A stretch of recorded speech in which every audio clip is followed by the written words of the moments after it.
नमस्कार, मंडल news bulletin में आपका स्वागत है। आइए पेश करते हैं आज के कुछ प्रमुख व मुख्य समाचार। अब तक यदि आपने मंडल न्यूज़ के इस चैनल को लाइक व सब्सक्राइब नहीं किया है तो जल्द से जल्द इस चैनल को लाइक व सब्सक्राइब जरूर कर दें।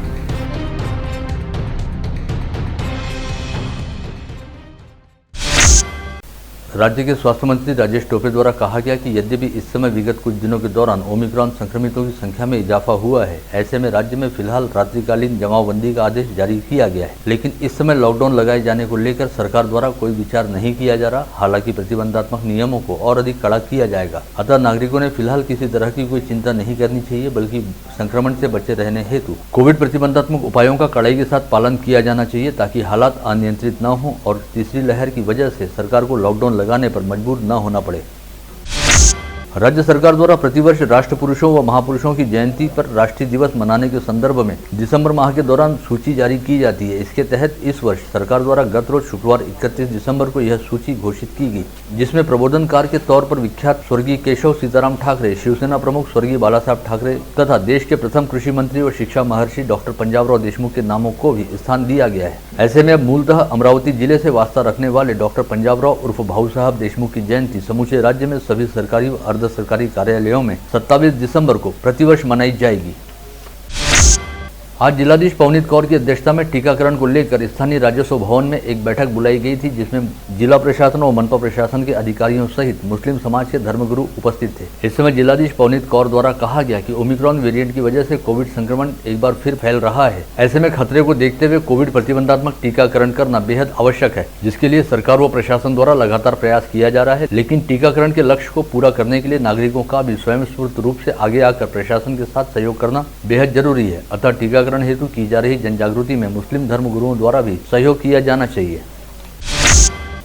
गत रोज अमरावती महानगर पालिका के आयुक्त प्रशांत रोडे का यहां से तबादला करते हुए उनके स्थान पर डॉक्टर प्रवीण आष्टीकर को अमरावती महानगर पालिका का नया आयुक्त नियुक्त किया गया, जिसके पश्चात आज शनिवार 1 जनवरी की सुबह 9 बजे नवनियुक्त आयुक्त डॉक्टर आष्टीकर ने अमरावती मनपा मुख्यालय पहुंचकर अपना पदभार स्वीकार किया। इस समय निवर्तमान आयुक्त प्रशांत रोडे ने नवनियुक्त आयुक्त डॉक्टर प्रवीण आष्टीकर का पुष्पगुच्छ देकर स्वागत करने के साथ ही उन्हें अपना पदभार और जिम्मा सौंपा। ओमिक्रॉन वेरिएंट के खतरे को देखते हुए राज्य सरकार की ओर से जारी दिशा निर्देशों के मद्देनजर शहर पुलिस आयुक्त डॉक्टर आरती सिंह ने 31 दिसंबर की रात 9 वर्ष की पूर्व संध्या पर किसी भी तरह के जश्न व जल्लोष के आयोजन को प्रतिबंधित करने के साथ ही शहर में रात्रिकालीन जमावबंदी का आदेश जारी किया था। ऐसे में रात 9 से सुबह 6 बजे तक आयुक्तालय क्षेत्र अंतर्गत सभी इलाकों में कड़ा पुलिस बंदोबस्त लगाया गया था और सभी प्रमुख चौक चौराहों सहित संवेदनशील इलाकों में बैरिकेडिंग करते हुए रास्ते से गुजरने वाले सभी तरह के वाहनों को रुकवाकर वाहनों में सवार लोगों की जाँच पड़ताल की गई, जिसके तहत ब्रीथ एनालाइजर मशीन का भी प्रयोग किया गया। नववर्ष की पूर्व संध्या पर कानून व व्यवस्था की स्थिति बनाए रखने हेतु लगाए गए बंदोबस्त में करीब 800 पुलिस अधिकारियों व कर्मचारियों को तैनात करने के साथ साथ खुद शहर पुलिस आयुक्त डॉक्टर आरती सिंह भी रात करीब 10 बजे ऑन रोड उतरी और उन्होंने सभी प्रमुख चौक चौराहों पर लगाई गई फिक्स पॉइंट ड्यूटी का जायजा लेने के साथ साथ आयुक्तालय क्षेत्र अंतर्गत कई होटल, बार व रेस्टॉरंट में जाकर वहां पर भी प्रत्यक्ष मुआयना किया। आता राज्य शासनाच्या मागील 2-3 दिवसापासून जे धोरण आलेलं आहे, ज्याच्यामध्ये रात्री 9चे नंतर आणि सकाळी 6 वाजेपर्यंत रस्त्यावर कोणी 5पेक्षा जास्त लोक एकत्र येऊ नये याच्यावर बंदी आहे। तसंच बार, रेस्टॉरंट याच्यामध्ये 50% जास्त आणि मॅक्सिमम 50 याच्यापेक्षा लोक येऊ नये आणि कुठल्याही प्रकारच्या कार्यक्रम मध्ये याच्यापेक्षा जास्त कोणी सहभागी होऊ नये याच्याकरता जे राज्य शासनाचे धोरण आलेलं आहे त्याची अंमलबजावणी करण्याकरता मी आणि माझ्याबरोबर माझ्या पूर्ण स्टाफ, सर्व DCPs, ACPs, सर्व SHOs आणि इतर अधिकारी अंमलदार हे रस्त्यावर आहात आणि रात्रभर आपण इथे रस्त्यावर राहणार आहोत। आपण ड्रंक अँड ड्राईव्हचे केसेस विशेष याच्यावर लक्ष दिलेलं आहोत, कारण दारू पिऊन आज ॲक्सिडेंट होण्याची खूप जास्त शक्यता असते, म्हणून आपल्याला दिसत आहे उड्डाणपूल आपण बंद केलेलं आहोत आणि उड्डाणपूलवर टोटली ट्रॅफिक बंद आहे। तसेच आमचे पूर्ण शहरात आम्ही 28 नाकाबंदी पॉईंट्स लावलेले आहोत आणि विशेष जिथे आपण आज उभे आहोत पंचवटी चौक हे रस्त्याच्या शहराच्या एंट्रन्सच्या मुख्य ठिकाण आहे। इथे आपण सखोल चौकशी करत आहोत, विनाकारण कोणीही शहरात प्रवेश करू नये आणि शहरात बाहेर जाऊन जल्लोष साजरा करून परत शहरात येऊ नये याच्याकरता आपण या ठिकाणावर विशेष लक्ष दिलेलं आहोत। या वगळून शहराबाहेर जे फार्म हाऊसेस आहे त्याच्यावर आमचं लक्ष आहे। कोणीही 50पेक्षा जास्त लोकांना पार्टी करण्याची पाबंदी आहे, त्याकरिता हे सगळे एकत्रित आमच्या बंदोबस्त आहे। इसी दौरान जब सीपी आरती सिंह राजकमल चौराहे पर निरीक्षण हेतु पहुंची तो उन्हें राजलक्ष्मी टॉकीज की पार्किंग में कई वाहन खड़े दिखाई दिए। इसे लेकर संदेह होने पर उन्होंने टॉकीज के भीतर जाकर जांच पड़ताल की तो पता चला कि टॉकीज में रात 9 से 12 बजे वाला लेट नाइट शो चल रहा है। यह देखकर सीपी आरती सिंह ने टॉकीज के प्रबंधक को जमकर आड़े हाथ लेते हुए कोतवाली पुलिस स्टेशन की थानेदार नीलिमा आरज को टॉकीज प्रबंधक और संचालक के खिलाफ धारा 188 के तहत अपराध दर्ज करने का निर्देश दिया। बीती रात सुरक्षा व एहतियात को ध्यान में रखते हुए शहर के बीचों बीच स्थित दोनों उड़ान पुलों को सभी तरह के वाहनों की आवाजाही हेतु पूरी तरह से बंद रखा गया था और सभी प्रमुख चौक चौराहों व मार्गों पर पुलिस द्वारा बैरिकेडिंग करते हुए नाकाबंदी की गई थी ताकि तेज रफ्तार वाहनों के साथ साथ शराब पीकर वाहन चलाने वाले लोगों के खिलाफ कार्रवाई की जा सके। शहर में कानून व व्यवस्था की स्थिति बनाए रखने हेतु उठाए गए प्रतिबंधात्मक कदमों के लिए भारतीय जनता पार्टी के शहराध्यक्ष किरण पातुरकर द्वारा सीपी आरती सिंह का राजकमल चौक पर बीती रात भावपूर्ण स्वागत व सत्कार किया गया। इस समय शहर भाजपा के अनेकों पदाधिकारी व कार्यकर्ता उपस्थित थे, जिन्होंने राजकमल चौराहे पर बंदोबस्त में तैनात पुलिस कर्मियों को नववर्ष की शुभकामनाएं दी। विगत 2 वर्षों से कोविड महामारी के दौरान अपनी जान की परवाह किए बिना सामाजिक कार्यकर्ता व व्यवसायी पप्पू गगलानी द्वारा अपनी सेवाएं दी जा रही थी। साथ ही विगत 15 वर्षों से पप्पू गगलानी शहर में सेवा कार्य कर रहे हैं और हर साल की तरह इस वर्ष भी 31 दिसंबर की रात बंदोबस्त में तैनात पुलिस अधिकारियों व कर्मचारियों को पप्पू गगलानी द्वारा अपने मित्र परिवार के साथ मिलकर रात भर चाय का वितरण किया गया। इस समय मिट्टी के कुल्हड़ में चाय का वितरण करते हुए पप्पू गगलानी ने पर्यावरण की संरक्षण को लेकर सार्थक संदेश भी दिया। देश की आज़ादी के 75 वर्ष पूर्ण होने के उपलक्ष्य में साल भर चलाए जा रहे आज़ादी के अमृत महोत्सव अंतर्गत माझी वसुंधरा व स्वच्छ सर्वेक्षण अभियान के तहत नववर्ष के पहले दिन 1 जनवरी की सुबह 8 बजे महानगर पालिका द्वारा नेहरू मैदान से भव्य साइकिल रैली का आयोजन किया गया, जिसमें महापौर चेतन गावंडे सहित मनपा के अनेकों पदाधिकारियों व अधिकारियों ने हिस्सा लिया। नेहरू मैदान से शुरू हुई यह साइकिल रैली शहर के विभिन्न इलाकों से होते हुए शिव टेकड़ी पर पहुंची, जहाँ पर इसका समारोह पूर्वक समापन किया गया। आज नववर्ष के पहले दिन शहर के कई भाविक श्रद्धालुओं व धर्मशील नागरिकों द्वारा शहर के विभिन्न इलाकों में स्थित मंदिरों में पहुंचकर बड़े श्रद्धाभाव के साथ नववर्ष का स्वागत किया गया। इसके तहत अमरावती की ग्राम देवत व विदर्भ क्षेत्र की कुलस्वामिनी अंबा देवी व एकवीरा देवी के मंदिर पहुंचकर कई श्रद्धालुओं ने माता रानी के दरबार में हाजिरी लगाई। इन दोनों मंदिरों में आज दर्शनार्थियों की अच्छी खासी भीड़भाड़ रही, जिसके चलते दोनों मंदिरों में कोविड त्रिसूत्री के नियमों का बेहद कड़ाई के साथ पालन करवाया गया। नववर्ष के आगमन अवसर पर गौड़ ब्राह्मण समाज के अध्यक्ष नितेश पांडे के नेतृत्व में आज अंबा देवी व एकवीरा देवी मंदिर में महाआरती की गई। इस समय गौड़ ब्राह्मण समाज बंधुओं द्वारा समाज कल्याण की कामना के साथ देश से कोरोना की महामारी का खात्मा हो, ऐसी प्रार्थना भी की गई।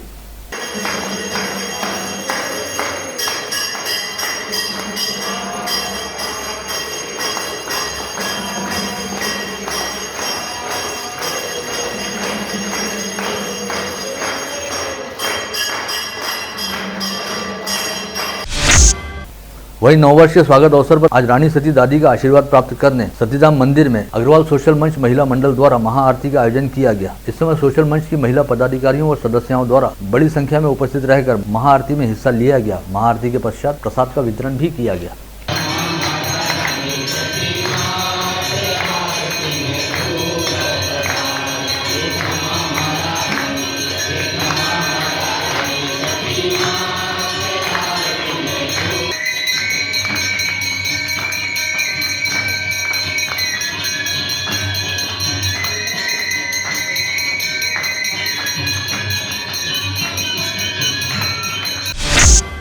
नए साल का स्वागत करने एवं नए साल की खुशियां मनाने हेतु आज कई लोग बाग अपने परिजनों के साथ घूमने फिरने के लिहाज से अपने घरों से बाहर निकले। कई लोगों ने शहर के पूर्वी छोर पर वडाली नर्सरी परिसर स्थित बाम्बू गार्डन को भेंट दी, जहां पर प्राकृतिक नजारों के बीच पर्यटन व मनोरंजन के साथ नए साल का जल्लोष मनाया गया। इसमें युवा वर्ग की संख्या कुछ अधिक थी, जो अपने मित्र परिवार के साथ यहाँ पहुंचे थे।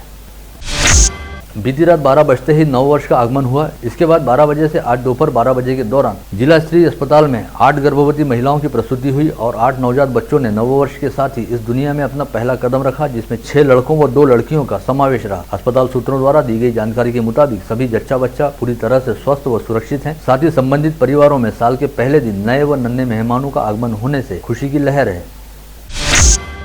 गत रोज शहर पुलिस आयुक्तालय द्वारा फ्रेजरपुरा के थानेदार राहुल आठवले का अचानक तबादला कर दिया गया था। इसका निषेध करते हुए ओबीसी महासंघ द्वारा आज शहर पुलिस आयुक्त डॉक्टर आरती सिंह से मुलाकात करते हुए पीआई आठवले का तबादला तुरंत रद्द किए जाने और उन्हें वापस फ्रेजरपुरा थाने में पदस्थ करने की मांग की गई। या फ्रेजरपुराचे वरिष्ठ पोलीस अधिकारी राहुलजी आठवले यांची बदलीच्या संदर्भामध्ये आम्हाला धक्का बसला, म्हणून आम्ही ज्या एरियामध्ये राहतो सर्व पक्षाचे सर्व संघटनेचे लोक या ठिकाणी हजर आहेत। 100 लोक या ठिकाणी हजर आहेत। आज भीमा कोरेगाव दिन आहे, आज 1 तारीख आहे। आम्ही CP मॅडमला ही विनंती करायला आलो या ठिकाणी की या पोलीस आयुक्ताच्या कार्यालयाच्या संदर्भामध्ये अनेक मोठ्या घटना घडल्या। राजापेठ पोलीस स्टेशनमध्ये लॉकअपमध्ये त्या युवकाने फाशी घेतली आणि नागपुरी गेट, कोल्हापुरी गेट त्या संदर्भामध्ये राजापेठ या संदर्भामध्ये मोठा क्राईम वाढला। आठवले साहेब, याच्या अगोदर 2 महिन्यामध्ये 12 मर्डर झाले अमरावती शहरामध्ये। अमरावती शहरातला नव्हे तर महाराष्ट्रामध्ये या आमच्या फैजलपुराचं नाव बदनाम झालं। क्राईम क्षेत्रामध्ये फैजलपुरा पोलीस स्टेशनचं नाव निघालं। या संदर्भामध्ये आम्हाला एवढंच म्हणायचं, आम्ही कोणाची बाजू घेत नाही, पण आठवले साहेबांचं काम या ठिकाणी कर्तव्यदक्ष पोलीस अधिकारी म्हणून CP मॅडमचा आदेश आठवले साहेबांनी मानलं आणि जेव्हा आम्हाला कुठलीही रॅली असो, मोठा कार्यक्रम असो, करोनाच्या संदर्भामध्ये त्यांनी आम्हाला समजवलं की CP मॅडमचा आदेश आहे, तुम्ही झुकारू नका, कारण की CP मॅडम हे चांगले वरिष्ठ अधिकारी आहेत। म्हणून आपले समजून आमच्या पक्षाचे कार्यक्रम आम्ही रद्द केले। पण आज आम्हाला धक्का बसला या ठिकाणी की ज्यांच्या अंडरमध्ये गाडगेनगर असो, नागपुरी गेट असो, राजापेठ असो, कोल्हापुरी गेट असो, सिटी कोतवाली असो, या संदर्भामध्ये अनेक मोठे गुन्हे घडले, मर्डर झाले, लॉकअपमध्ये झाले, पण त्यांना आतापर्यंत बदली मिळाली नाही, बदली केली नाही, मॅडमनी बदली केली नाही। पण तुरंत एका अधिकाऱ्याने किंवा एका आमदाराने सांगितल्यावर एक मागासवर्गीय समाजाच्या वरिष्ठ अधिकाऱ्यावर ही कारवाई होते, तर आम्हाला शंका येतो कुठेतरी की आमचं काय होईल। म्हणजे महत्त्वाची बाब अशी आहे की CP मॅडमने ही बदली कोणाच्या आदेशानुसार केली आणि का केली, ही महत्त्वाची बाब की जेव्हा आम्ही पेपरमध्ये वाचलं की जे खदान जे आहे त्या खदानच्या संदर्भामध्ये विधान परिषदमध्ये जो मुद्दा उचलला होता, पण त्या संदर्भामध्ये त्यांच्यावर कारवाई व्हायला पाहिजे होती, त्यांच्यावर ॲक्शन व्हायला पाहिजे होती की या लोकांनी परमिशन कशी काय दिली, परमिशन कोणत्या आधारावर दिली, त्यांच्यावर कारवाई नाही होता एका मागासवर्गीय समाजाच्या वरिष्ठ चांगले अधिकारी त्यांच्यावर कारवाई झाली। म्हणून आमचे मनं दुखले या ठिकाणी, अमरावती संपूर्ण शहरातील लोकांचे मनं दुखले, म्हणून आम्ही CP मॅडमला या ठिकाणी भेटायला आलो। विगत वर्ष 16 जनवरी से शुरू किए गए टीकाकरण अभियान के तहत अब तक 18 वर्ष से अधिक आयु वाले नागरिकों को ही कोविड प्रतिबंधात्मक वैक्सीन के डोज लगाए जा रहे थे, लेकिन अब केंद्र सरकार द्वारा 15 से 18 वर्ष आयु वर्ग के किशोरवयीन बच्चों को भी कोविड प्रतिबंधात्मक टीके लगाए जाने का निर्णय लिया गया है, जिसकी शुरुआत परसों सोमवार 3 जनवरी से होगी। ऐसे में मनपा व जिला स्वास्थ्य महकमे द्वारा किशोरवयीनों के टीकाकरण हेतु तमाम आवश्यक तैयारियां कर ली गई हैं। इस बारे में जानकारी देते हुए जिला स्वास्थ्य अधिकारी डॉक्टर दिलीप रणमले व मनपा के स्वास्थ्य व चिकित्सा अधिकारी डॉक्टर विशाल काले द्वारा बताया गया कि सोमवार से सभी टीकाकरण केंद्रों पर टीकाकरण के लिए 15 वर्ष से अधिक आयु वाले लाभार्थियों की मौजूदगी भी रहेगी। ऐसे में टीकाकरण करवाने वाले नागरिकों की संख्या में वृद्धि होगी। इस बात के मद्देनजर सभी टीकाकरण केंद्रों में स्वास्थ्य कर्मियों की नियुक्ति की जाएगी और सभी केंद्रों पर तमाम आवश्यक व जरूरी सुविधाएं भी उपलब्ध कराई जाएंगी।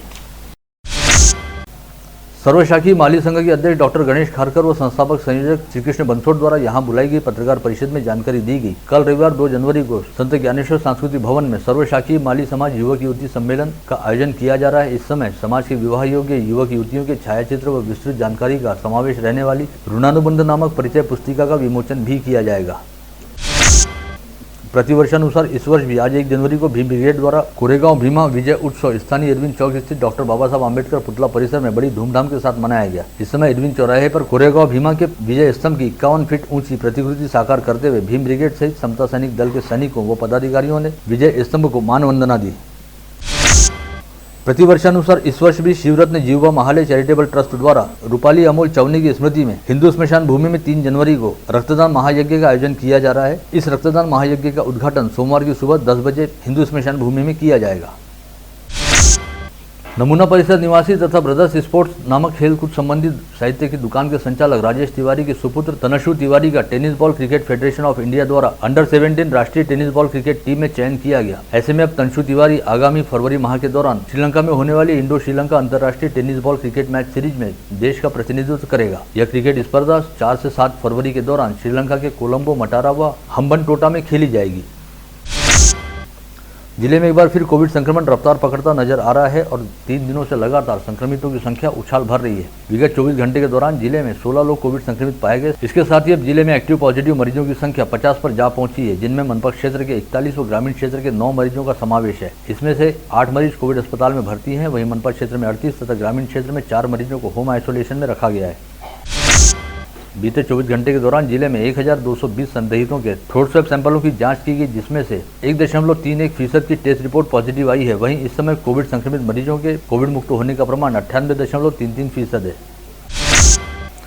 आज समूचे संभाग में 21 संक्रमित मरीज पाए गए, जिनमें अकोला के 1, यवतमाल के 2 व बुल्ढाना के 2 संक्रमितों का समावेश रहा। वहीं बीते 24 घंटे के दौरान संभाग में 11 मरीज कोविड मुक्त हुए, जिनमें अकोला के 10 व यवतमाल के 1 व्यक्ति का समावेश है। राजापेट पुलिस थानांतर्गत दस्तूरनगर झोपड़पट्टी में रहने वाले दीपक गायकवाड़ नामक 32 वर्षीय पेशेवर अपराधी को विगत दिनों शहर पुलिस द्वारा आयुक्तालय क्षेत्र से 2 वर्ष हेतु तड़ीपार किया गया था, लेकिन गायकवाड़ तड़ीपारी आदेशों का उल्लंघन करते हुए अक्सर अपने घर आया जाया करता था। ऐसे ही इन दिनों तड़ीपारी के बावजूद शहर में रहने वाले दीपक गायकवाड़ ने आज दस्तूरनगर परिसर स्थित अपने घर पर फांसी लगाकर आत्महत्या कर ली, जिससे परिसर सहित पुलिस महकमे में जबरदस्त हड़कंप व्याप्त है। जिला ग्रामीण पुलिस अधीक्षक कार्यालय अंतर्गत तिवसा पुलिस थाने में अवैध गावरानी शराब का व्यवसाय करने वाले सतीश नरोड़े की आपराधिक पृष्ठभूमि को देखते हुए एसपी अविनाश बारगल द्वारा जिलाधीश पवनीत कौर के पास इस आरोपी के खिलाफ एमपीडीए एक्ट के तहत कार्रवाई करने का प्रस्ताव भेजा गया था, जिसे जिलाधीश पवनीत कौर द्वारा मंजूरी दे दी गई। ऐसे में अब सतीश नरोड़े को अगले 1 साल के लिए सेंट्रल जेल में स्थानबद्ध रखा जाएगा। विगत 20 दिसंबर को परतवाड़ा के सराफा लाइन स्थित चेडे ज्वेलर्स में चोरों की एक टोली द्वारा सेंधमारी करने का नाकाम प्रयास किया गया था और नागरिकों की सतर्कता के चलते चोरों की यह टोली अपना साजो सामान यहीं पर छोड़कर टाटा इस वाहन से फरार हो गई थी। पश्चात मामले की जांच करते हुए जिला ग्रामीण पुलिस दल की स्थानीय अपराध शाखा ने इस टोली में शामिल 2 आरोपियों को आज कारंजा लाड़ से गिरफ्तार किया है। वहीं कल शुक्रवार 31 दिसंबर की रात जहां अचलपुर और परतवाड़ा शहर में सभी लोग नए साल का स्वागत करने और जश्न मनाने में मशगूल थे, उसी दौरान देर रात परतवाड़ा शहर अंतर्गत आने वाले श्रीनिवास मार्ग स्थित माउली शराब सराफा दुकान में चोरी करने का प्रयास किया गया, लेकिन चोरी के इरादे से भटक रहे 4 चोरों को परतवाड़ा पुलिस ने अपनी गश्त के दौरान जयस्तंभ चौक परिसर से गिरफ्तार करने में सफलता प्राप्त की। यह चारों चोर मूलतः जालना जिले के निवासी और चोरी करने के इरादे से यहाँ पर आए थे। ऐसे में पुलिस द्वारा इन चारों चोरों से इससे पहले परतवाड़ा और अचलपुर में हुई चोरियों के बारे में पूछताछ की जा रही है। नवसारी स्थित पटवारी कार्यालय में ज्ञानेश्वर गावनेर मंडल अधिकारी के तौर पर कार्यरत हैं। विगत 27 दिसंबर को जब वे अपने कार्यालय में काम कर रहे थे तो प्रणीत कोठारी व समीर थतानी इस कार्यालय में पहुंचे और उन्होंने शहर के एक लैंड डेवलपर की संपत्ति और संपत्ति में किए गए फेरफार के बारे में जानकारी हासिल करनी चाहिए, जिसे लेकर दोनों का गावनेर के साथ विवाद भी हुआ और दोनों ने गावनेर के साथ गाली गलौज करते हुए उन्हें नौकरी से निकलवा देने की धमकी दी, जिसकी शिकायत गावनेर द्वारा गांधीनगर पुलिस थाने में दर्ज कराई गई है। यवतमाल जिला अंतर्गत महागांव के निकट तेज गति से आ रहे ट्रक द्वारा एक दुपहिया वाहन को टक्कर मार दी गई, जिसमें ओम सोलंके व शंतनु मटालकर नामक 2 युवकों की मौके पर ही मौत हो गई। यह घटना गुरुवार की रात करीब 10:30 बजे के आसपास घटित हुई, जब दोनों युवक होटल से खाना खाकर अपने गांव की ओर वापस लौट रहे थे। वर्धा जिला अंतर्गत समुद्रपुर के निकट नागपुर से जाम की ओर जा रहे ट्रक ड्राइवर को नींद की झपकी आ जाने से उसका ट्रक से नियंत्रण छूट गया और ट्रक पलट गया, जिसमें ट्रक ड्राइवर केबिन में दबने से बुरी तरह घायल हो गया। पुलिस द्वारा मामले की जाँच की जा रही है। आप देख रहे थे मंडल न्यूज बुलेटिन। हमारे चैनल को लाइक करें, शेयर करें और हाँ, सब्सक्राइब करना ना भूलें। कल होगी आपसे फिर मुलाकात, तब तक के लिए धन्यवाद।